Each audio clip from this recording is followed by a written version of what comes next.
we're here in service of this customer. We're here in service of this community, or this mission, or this goal, or this purpose. So it's reminding people of that. Yeah. And I think we've been moving, I'm going to rephrase that. I know we've been moving so quickly that in the last 5 years that companies aren't doing that anymore. Yeah. They're not saying, this is why we're here, folks. They're just running around with their hair on fire saying, go do this, go do that. And then miscommunication's happening, people are feeling offended, and all that other stuff that happens when we don't communicate well. Yeah. This is the Leadership Foundry Show. I'm your host this week, Brandon Smith, and actually I'm joined by my co-host, Whitney Mendoza today. This is going to be one of our Leadership Insight sessions. So we're going to be talking about some of the highlights of some of our recent guests and talk about some of those nuggets they gave us, and I'm going to go a little bit deeper into those nuggets on how do we actually achieve those. So we'll be visiting with Frank Blake, the former CEO and chairman of the board of the Home Depot, Graciela Chadwick, the COO of Crumbl Cookies, some of the brilliant insights they gave that I just couldn't let go. So Whitney, good to see you today. Good to be here.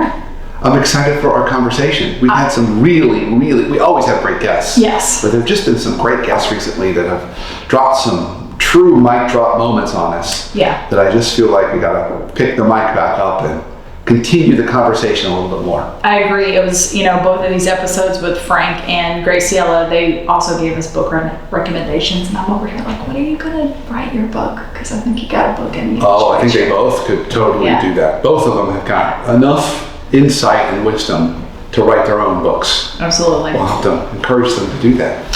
So both episodes were really founded on this idea of making the complex simple. And so if I'm quoting Frank Blake correctly, he said that the best leaders pull complexity up and push simplicity down. So I think a really good starting point would be to kind of unpack that again. Yeah, it's really, really big. It sounds brilliant, and it's so true. And he even talked about with senior teams. He said the best senior teams, leaders and teams, they pull all that complexity up, all that noise and stuff that's going on in the system, and they pull it up, and then they push simplicity down to make people focus, because that's the key. But then he went on and he said the worst leaders and the worst teams do the opposite. And we probably all experienced that. Someone that's pulled simplicity up and then made things overly complex.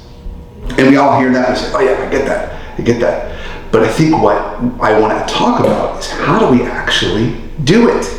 What does that look like? So from a senior team standpoint, and let's say we're a C-level executive and we're part of a big organization, or we've got lots of complexity. I think part of it is making sure that we're asking everyone in the room for their point of view. So as a mentor of mine shared with me years ago, he said, we all hold a piece of the truth. So you're sitting around that table with 6 or 7 other brilliant people that are all looking at different parts of the business. Make sure you're going around and saying, what do you see? What do you see? What do you see? What do you see as the greatest challenges of complexity? So I think step 1 is we need to put all that complexity out on the table. Where we go wrong is we think we're the smartest person in the room. Yeah. Now that's a mantra we've heard people say before. It's an old adage. And yet, when you're the leader, you think you've been appointed the leader because you're supposed to be the smartest person in the room. Yeah. Not so much the facilitator. So I think the first step is really recognizing ourselves as facilitator, because that's really the job of a C-level executive, particularly in a large, complex organization, because there's no way you can be a subject matter expert on anything, any specific thing at that moment. Yeah. Your job is to kind of align everybody. What is so beautiful about that is both of these leaders also mention that point, right? Like I remember Frank was talking about being on the floor in Home Depot and asking other team members there, how do you feel about this? What are you seeing in your stores? Graciela did the same. When she goes into the individual stores, she's asking them, I believe one of her questions was like, tell me about one of your favorite customers, which is great because you're getting that one-on-one interaction with the people who are coming in the door and actually keeping the lights on. But not only that, actually ask them, what is something that we're doing that's actually really hard for you, or can we improve upon? Which is I love that, because those are the people in the stores that are actually having to work the machines and maybe come up with flavors and follow processes and things like that. I loved that. I thought it was beautiful. Whitney, I think you're spot on, brilliant. And they activate that muscle of curiosity. Yeah. That's the first step. So if we want to know how do we take complexity up, simplicity down, first step, get curious. Ask lots of questions, because through the questions we'll draw out all the complexity. We won't miss anything. Mm-hmm. And then once you have it all on the table, then how can you make it as simple as possible? And so what I mean by that is it's the adage that I've been talking about for many, many years. We can't make everything urgent all the time. We can't put hot sauce on everything. So you've got to really be able to say, okay, what is all this telling us? And then as a result, where do we need to focus? And how can we make that as simple and as sticky as possible? So not only are we going for bullet points, it's really great if we can make that statement very, very simple. So, like when I'm coaching my clients, I'll say, sit in the author seat instead of the editor seat. Or we author up, we edit down. We author up, we edit down. And it's simple and people remember it. So how do we take that thing that we're trying to push and make it really, really clear? Now, I think it's important that we talk about one of the biggest challenges in any organization, and it's particularly challenging if we're in the nonprofit space and we're a nonprofit leader. And that is, for everything we say yes to, we have to say no to something. And nonprofits in particular have a very hard time shutting off programs. Yeah. Companies do, but they can justify it by saying it's losing money. Mm-hmm. Nonprofits can lose money, it doesn't matter. We're going to keep on doing it because we don't want to not offer that to our constituents. But in order to drive simplicity down, we can't have a menu like Cheesecake Factory, right? It's got to be very specific. So we've got to be able to narrow that focus. So that's the other challenge for us as leaders, is making the tough calls. What are we not going to be doing? And be able to state that too. So here's what we're doing and here's what we're not doing. Now the other thing that, in a conversation with Graciela that she mentioned around this, is she said, I asked her, what do you think are the skills that future leaders really need? And she said, they really need great communication skills. But she was really talking about the ability to be simple and clear and make it about that person. So when we're messaging to people, we want to make sure, how do we make it simple, clear, but also make it about them?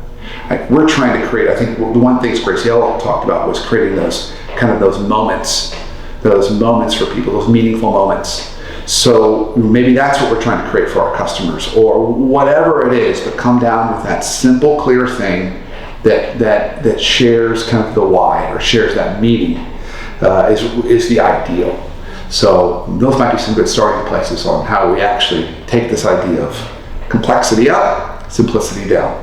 Well, and to Graciela's point, she really highlighted the relationships versus results. And I thought it was great that she brought us back to that point of communication, because that's another one that I feel like could be overused. But getting back to the true meaning of what it means to communicate, going beyond like, yes, listening to hear what's being said, but also who you're communicating with in the workplace, because I feel we're very diverse, not only in who makes up our team, but the methods of communication that we're using today as well. Like I know Graciela talked about their internal app where they're sending messages and things like that too, which could be video, versus email and things like that. So just bringing it back to, yes, that's such an important point, but she actually broke down a little bit about what it means to actually be a good communicator.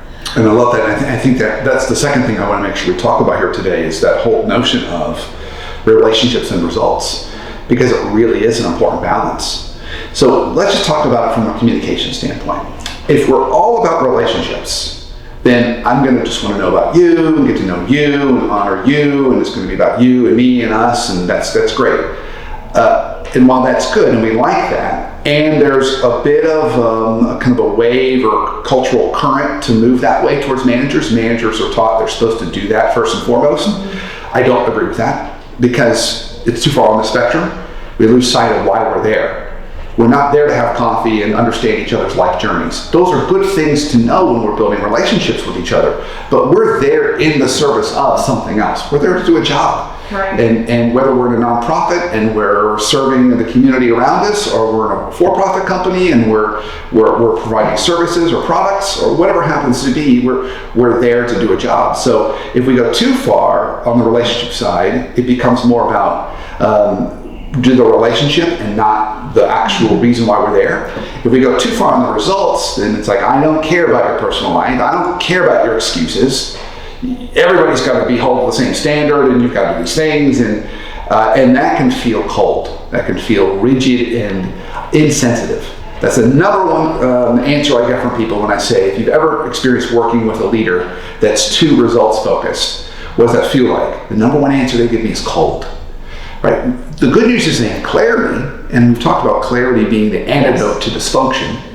So they're clear on the results, they're clear on where they stand, they're clear on what they're expected, but they don't feel like the person cares. So another way we can take results in relationships is clarity and care. Those are the balance that we're trying to strike. So I love that idea. And I think the way we do it is, first of all, recognizing, like Graciela said, being aware enough to know, where am I on the spectrum? Am I always results focused or always relationship focused? You can get a good sense of that just even on the weekends. Like, how do you spend your time? Yeah. Are you always get up and go, do? You're probably more on the results side. Are you more about wanting to just hang out and connect with people that are close to you? You're more on the relationship side. Both are important. So I think where we strike the balance, the best messages are going to recognize the value of the person that you're working with, and also consistently reinforce why we're here. We're here in service of this customer. We're here in service of this community, or this mission, or this goal, or this purpose. So it's reminding people of that. Yeah. And I think we've been moving, I'm going to rephrase that. I know we've been moving so quickly that in the last 5 years that companies aren't doing that anymore. Yeah. They're not saying, this is why we're here, folks. They're just running around with their hair on fire saying, go do this, go do that. And then miscommunication's happening, people are feeling offended, and all that other stuff that happens when we don't communicate well. Yeah. Because in absence of communication, people assume the worst. People assume the worst. Someone's been listening. Excellent. Yes. So I think that's also a really good reminder for us that Graciela lays out, is the best leaders are going to be the ones that can strike that balance of having people feel like you care about them, you see them for who they are, and remind them, while I see you and I care about you, it's actually not about you. And it's actually not about me. I think we've lost that right now in corporate workplace. Everyone wants to come in, particularly younger employees, and they want it to be all about them. No, that's not the definition of the workplace. We're here to do a job in service of somebody else. Yeah. I want to honor you and care for you while we do that. But our goal isn't for me to honor and serve you. Then you be the customer and you be paying me. Our job is to do something else. Yeah. So it's reminding folks of that. Resetting, I think, is another important reminder for us as leaders. Well, that kind of triggered the 2 points that Graciela said that we needed to have in order to be able to do that was an open heart and an open mind. Yeah. I feel like that also goes both ways. Oh, yes. From coming in and even the standpoint of, yes, I want to connect with you, but also going back to that point of, okay, but we have a job to get done. No, we're not machines. And it's back to that balance of, okay, we need to connect, but there's something that we have to do here. Right, and it does. It goes both ways. And I do think that, so when you say it goes both ways, you're saying that also means that it's not only the manager communicating that to the employee, but the employee needs to get that too. Yes. Yeah, I think because everyone, you want to go work for a particular company because something inspired you to come there. Like their initiatives or what it is that they do, or maybe you love baking. Like go back to Crumbl Cookies. Like maybe you just enjoy baking, and that's a way to marry your passion with customer service. And that's a great starting point. But you also have to understand that, okay, but this is what keeps lights on for you and for me. Right. And so we have to be able to, even though I want to connect with you on that personal basis, at some point we have to get back to the mission that's at hand, which is completing the task. Purpose why we're here. Yeah. No, I think you're exactly 100% right. And we've heard it from Graciela, and we've had a couple of guests that have kind of talked about kind of just the importance of not only the relationships and the balance of results, but making sure that, people understand kind of why we're here and the importance of that. And I think it's really important for new employees to kind of make that shift. One of my favorite phrases that I use when I work with senior teams, that senior teams love, it's really hard to practice, by the way, is assume positive intent. And what we heard consistently from Graciela and many other leaders is this belief that, most people come in and want to do a good job. Most people want to work hard. Yep. And I think newer employees should kind of hold that same sentiment. Most managers want to be good managers. Mm-hmm. Most managers aren't here for power trips, want to beat you down or offend you, or looking for reasons to tick you off. They're trying to do the best they can. And so giving them kind of that grace around that. I got into a debate with a leader a few years ago on whether or not intent matters. And this leaders, we were talking about DEI initiatives and inclusivity. And this leader said, basically, intent doesn't matter. It's all about the person's experience. I fundamentally 100% disagree. Intent absolutely matters. Because without intent, my story becomes truth. And my story can be because you reminded me of someone who offended me, and so just based on the way you look, I've decided that you're just like them. I could have mental illness going on right now for me that's untreated, and so now my reality is getting clouded by a lot of other things that are going on in my life right now. So my reality is not true. And I think when we say your truth is your truth and that's reality, it creates a really nasty precedent that there's no room for real truth, because there's always two sides to a story, but also most importantly, there's no room for relationship building. When we hold that point of view, people come into the workplace ready to fight. They're looking to be offended. Yes. And that's not where we should be going into the workplace. We should be going to the workplace looking to not only make a positive impact on the mission, on why we're here, but also do the very best work we can do. And when we do that, that's when we get more fulfillment, and we get more meaning and purpose, we get more satisfaction, and we get promotions, and we move in our career. And that's what I would want for everybody. So I do think, to your point, I think there's definitely things that managers could be doing differently, but also there's some reset that needs to happen with younger employees in the workplace. Give some folks some grace. They're doing their best to try and make adjustments, and they're going to make missteps along the way, and that doesn't mean they're a bad person. It's interesting because even though going through both of these shows and just hearing you talk out loud about it, one thing that triggered in my mind is how closely related the complexity and simplicity pieces are to the relationships and results. Because if you pull out the relationship piece, then you just made everything much more complex. You would think it would be opposite, right? Like, you just do your job, I'll just do my job, and then the job gets done and we're good. I don't have to know anything about you. But it actually has the opposite effect, that if I don't know anything about you and I'm not willing to cross the table and make that connection, then everything that was simple just became more complex. Yeah, I think you're exactly right. And the other part that, funny enough, that also does it, which you're alluding to, is if I just do my job, you just do your job. I'm not really always clear exactly what's in my job. You're not always clear what's in your job. And then sometimes there's stuff that's in the middle. We don't really know what to do. That's messy. That's complexity. But if we have a relationship, we work together as a team. And I've got your back and you've got my back. I can help cover for you and you can help cover for me. In a healthy way, not a codependent way. Yeah, of course. Because we need role clarity to prevent codependence in those situations. But it allows us to work better as a team. And feel more supported. And in certain environments, we talk about emotional contagion and all the research around contagious emotions. And what they found was some jobs have what they call emotional load or emotional dissonance.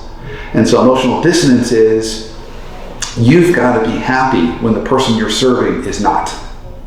So you think about someone who's in healthcare and they're in hospice settings. That person's dying. And you've got to be all upbeat and positive, right? You can't be all somber. Well, you can be, but you're trying to put on a certain mask given the situation.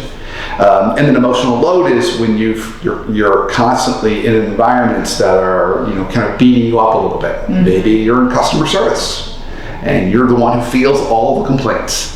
Like that's just the nature of what you have to do every day. And what they found was the best way to survive in that, going back to this long way, going back to your point, is that the individuals that work the best survive in there. They've got this, they call it collegial love. Okay. Which is just saying they got really great relationships with their other folks that are in hospice care and their other folks that are in customer service. And you kind of support each other. So you feel recharged and you don't feel alone. Yes. So it helps our batteries when we have that too. I have personally seen that back in my retail years, which were a couple of years ago. Had a family of apparel, and we were shoe stores, and one shoe store had constant turnover, and the other didn't, because that was my boss, and I think she's one of the best bosses I have ever had, because it was very much that same situation. We worked in a shoe store, and you would hear constant complaints, even though maybe you had nothing to do with the fact that the shoe rubbed your bunion. And but you would try, to fix the situation. But my boss made all the difference in the world, and so she retained her employees, and the store just a couple of rows down, constant turnover. So I can see where that's leader makes a big difference. It really does. Nice way to kind of come back to our points. Yeah. So it's hard work. I think one more thing that I'd add to this, to leaders listening today, you can't just do this if you're running 100 miles an hour. You can't take complexity up and simplicity down. That requires thought. It requires slowing down to make sure you're gathering all the complexity, not just 2/3 of the complexity, all of it. And you can't just shift from being all relational to more results or all results to more relational overnight. It's not a light switch. It requires some thought and intentionality. Yeah. And that was something else Graciela mentioned. The best leaders, when she would go into stores, whether it was in Chick-fil-A or it was in Crumbl Cookie, the best leaders were intentional. So you gotta carve out some time to think about this, make space for it, and you can't be running a million miles an hour. But if you do it, there's some really good paths that we're learning from these really master leaders to get us all better. Yeah. When Shiva highlighted in that intentionality is that they have a plan, they know how to implement the plan, but not only those two things, they know how to correct and add to the plan to make it better. Like it's this intentional, thought out process. If I could challenge you for our last question to put a bow on this, if we are, because I think that's such a great point, is that and I would assume that this is easier for the larger the company is, that once the train is going down the track, it's really hard to stop it, right? Because you got more cars that make up the train. If a leader senses that and knows that they need to take that step back and bring a little bit more relationship into the result, or vice versa, what's a really good first step for them to be able to do it? Like, let's say they're barreling down the railroad tracks and they're like, we're going to have to make some sort of adjustment or else this, we're going to fall apart. So I'm going to borrow a little bit from our conversation around complexity and simplicity. First thing is test your assumptions. So you've got some assumptions that, you're a little more results than relationship, or a little more relationship than results. Okay, but don't act on that. Test that. So you could do a survey, you could get 360 feedback, or you could just meet with your direct reports and at the end of the meeting, ask them the stop, start, continue question. What could I start doing to support you better? What can I stop doing that's getting in your way? What can I continue doing that's working for you? Now, whenever I counsel my clients to do that, I always say, make sure your folks know you're going to ask that. Otherwise, they're going to say, nothing, you're fine. You need the time for them to think about it. But I would say that's step one, is just really getting clarity on where you are on that continuum and where you need to do work. And then step two is, based on where you are, there's resources for you. There could be books you want to buy to help you move to more relationship-oriented, to more results-oriented. There could be workshops you could attend. You could hire a coach. There's a lot of other ways you could do that. Yeah. Now, I would also say part of what we're getting in all of this conversation today, whether we're talking about relationships and results, or we're talking about complexity up, simplicity down, is it requires intentionality. You cannot do it a million miles an hour, because what happens if we're going a million miles an hour, there's too much complexity and we don't communicate effectively. Yeah. So you need to carve out time to be thoughtful. And if you can't find it in your week or even in the mornings, the best way to do it is block off one day a month for strategy time. Okay. Just pick the last Friday of the month, or just pick the last day of the month and make that your strategy day. Block it off. It could be you to go off and think, or you go off with some of your team and you go think and prepare. One thing that Graciela told us off the camera was, she said, oh yeah, I'm sending out messages. She has a way to communicate with all the owners, franchise owners. She has a way to communicate with all the cooks. She can communicate with all the folks frontline, and they're all in different kind of links and apps. And then she sends messages to them on a regular basis. Videos of her talking about things she wants them to focus on. That requires intentionality, and we need time to do that. So blocking off time is another practical step to help. Yeah, I love that. I think that's great. Yeah. Mic drop. Whitney, excellent. Thank you. Good to be here. Great conversation. We'll do it again. Awesome.